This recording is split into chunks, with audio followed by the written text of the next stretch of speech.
Hello students, today we will be continuing with the chapter Principles of Inheritance and Variation. So today we will be studying about the linkage, recombination and the types of sex determination.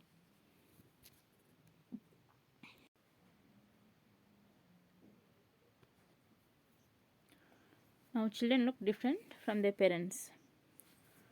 So same way in other organisms they look somewhat same. What are the reasons for this?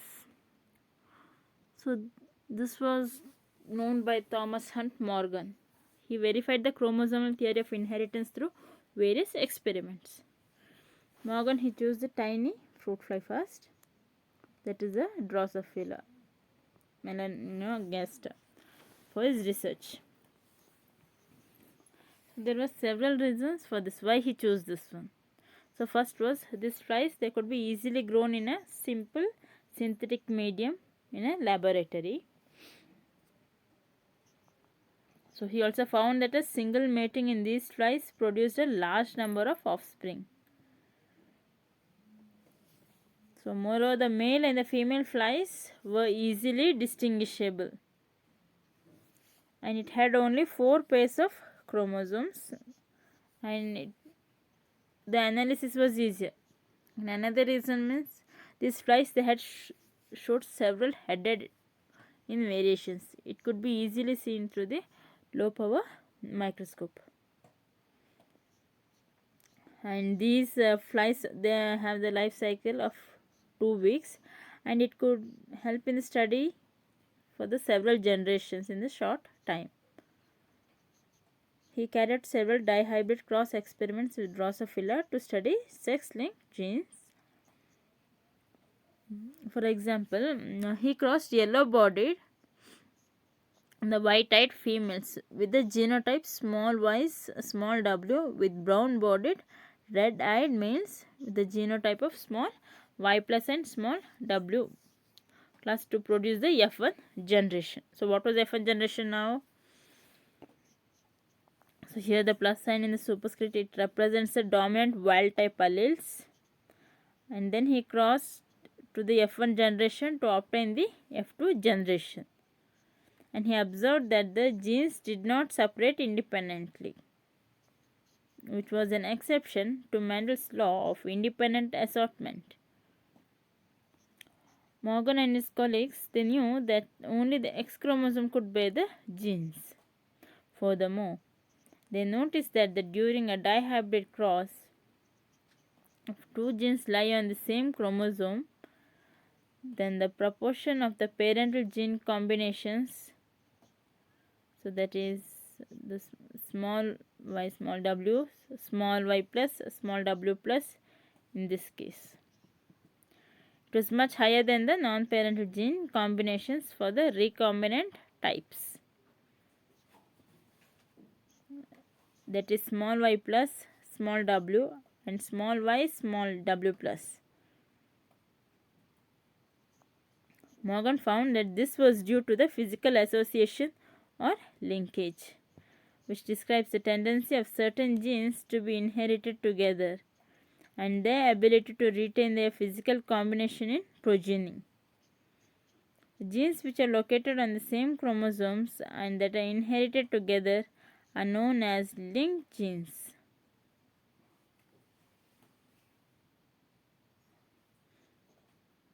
For example, it is a linked gene that account for the phenomenon like red hair being strongly associated with the light colored skin in human beings.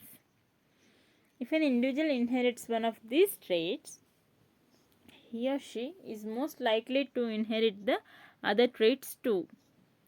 This phenomenon of linkage can be better understood through a process known as crossing over, which occurs during meiosis. During the patched stage of meiosis 1, sections of chromosome usually they intertwine and they exchange genetic material between non-sister chromatids of homologous chromosomes. This process, where chromatids of a homologous pair exchange segments between them, is known as crossing over. Crossing over it leads to recombination or the creation of different combinations of alleles that do not exist in either parents. And hence it is one of the most important events that lead to variations in offspring. And another fact discovered by Morgan and his colleagues was that the likelihood of the two genes separating during crossing over was proportional to the distance between them. In other words, the closer the genes, the more likely that they will stay together. And further, they are more likely that they will separate. Now let's consider another experiment which was conducted by Morgan.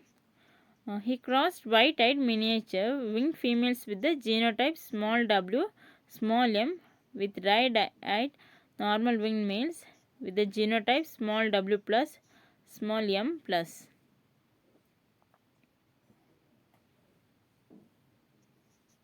So from his experiments, Morgan noticed that the tightly linked genes or genes nearer to each other showed very little combination, while loosely linked genes or genes far from each other showed higher recombination. For example, the yellow and the white genes showed a recombination of just 1.3%, and these genes were tightly linked, while the white and the miniature genes showed the recombination of 37.2%, as these genes were linked loosely. This linkage and the frequency of the recombination of genes on the same chromosome were used by the Morgan student Alfred Sturtevant as a measure of the distance between genes to map their position on the chromosome. So for instance, in this experiment, we just saw it. It is only through the mapping that we learned the genes small y and small w were located close to each other, and genes small y and small m were farther apart. Today, genetic maps have been extensively used for linkage studies and analysis, and are the key tool for the genome sequencing or discovering the location and identity of genes. Thus, Morgan's experiment on the linkage ruled out Mendel's law of independent assortment when linked genes are considered.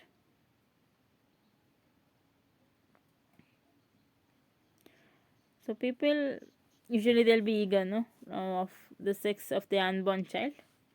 They'll have one curiosity. So due to today advancements in genetics have made it possible to determine the sex determination of unborn child through the practice is illegal in many countries, including in India.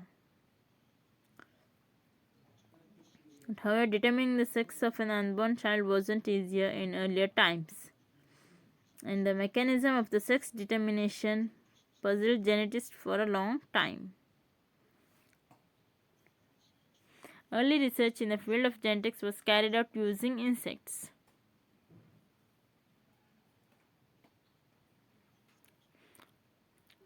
So, in fact, the development of the chromosomal theory of sex determination took place through psychological studies carried out on the insects.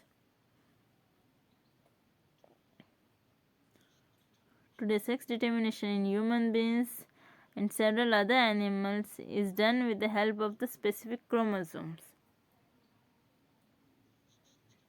These sex determining chromosomes are called sex chromosomes, while the rest of the chromosomes are called autosomes. For example, human beings have 23 pairs of chromosomes. So out of this, just one pair is the sex chromosome, while the remaining 22 pairs are autosomes. The very first indication that sex chromosomes were different from the autosome came from the experiment conducted by German biologist Hermann Henking in 1891.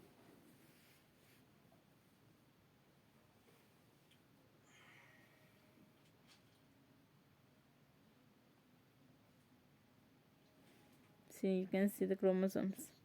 So Hanking noticed a specific nuclear structure in few insects during spermatogenesis. However, he also noticed that only 50% of the sperms received this structure. Hanking named the structure as the X body. However, he could not explain the significance of this structure. Further research by several other scientists, it led to the conclusion that the structure was actually a chromosome, and they named it the X chromosome. Now let us check some of the sex determination systems, which are actually biological systems that help determine the development of sexual characteristics in the organism. So in human beings and several other mammals and insects, the sex determination system is of the XXXY type. This is important, okay, in sex determination in human. And human beings are having 23 pairs of chromosomes. The 22 autosomes are identical in both females and males, while the sex chromosomes are different. The sex chromosomes in females are of pair of X chromosomes, while cows and males are X chromosomes and a Y chromosome. In other words, the ovum produced in females contains only X chromosome, while in males, two types of gametes, X and Y, are produced during the process of spermatogenesis. The total sperms produced during spermatogenesis, 50% carry X chromosome, while the remaining 50% carry Y chromosomes. And there is an equal probability of fertilization of an ovum with the sperm carrying either of the chromosomes. So when an ovum carrying the X chromosome unites with the sperm carrying the X chromosome, the resultant XX zygote develops into the female offspring. On the other hand, when an ovum carrying X chromosome unites with the sperm carrying the Y chromosome, the resultant XY zygote develops into a male offspring. Therefore, it is obvious that the sex of the offspring is determined by the genetic makeup of the sperm. Moreover, it is quite evident that the probability of a pregnant woman delivering either a male or a female offspring is always 50%.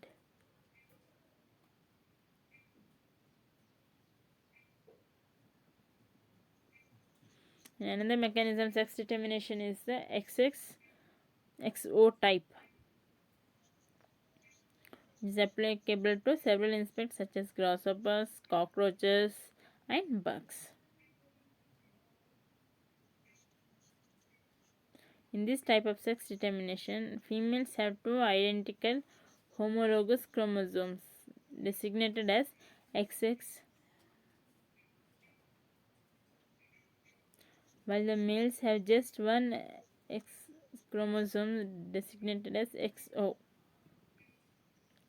Here the O denotes the absence of the second sex chromosome. Now, when an ovum carrying the X chromosome unites with the sperm which is carrying the X chromosome, the resultant XX zygote develops into a female offspring. Conversely,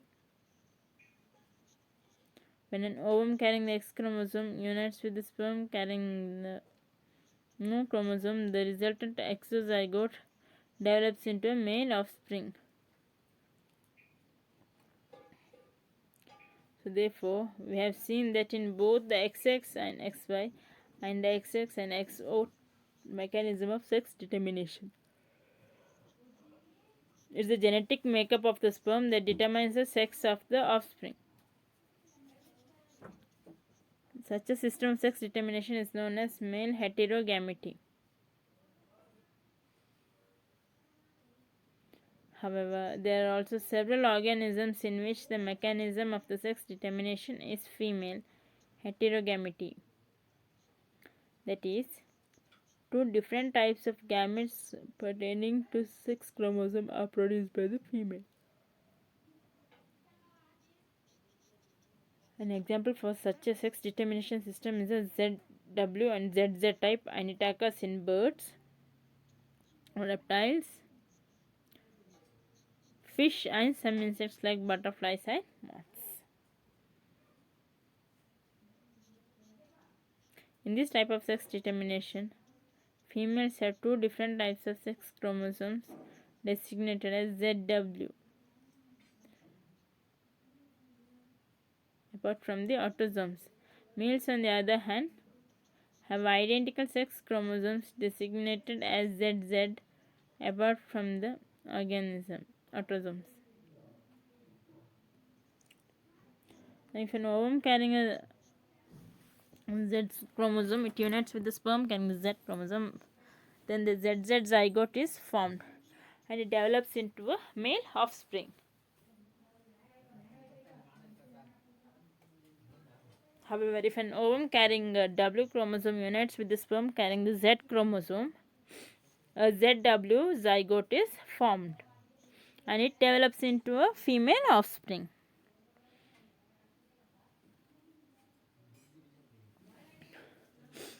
And another example of female heterogamity is the Z1 ZZ type of sex determination seen in some butterflies and moths. In this type of sex determination, females have only one sex chromosome designated as ZO. Here, the O denotes the absence of the second sex chromosome. Males, on the other hand, have two identical sex chromosomes designated as ZZ. Therefore, if an ovum carrying the Z chromosomes unites with the sperm carrying the Z chromosome, the resultant ZZ zygote develops into the male offspring. However, if an ovum containing no chromosome unites with the sperm carrying the Z chromosome, the resultant is said to be ZO zygote, which develops into the female offspring. So thus, as soon as the zygote is formed, the sex of an organism gets fixed, and it can be determined by analyzing the composition of the zygote.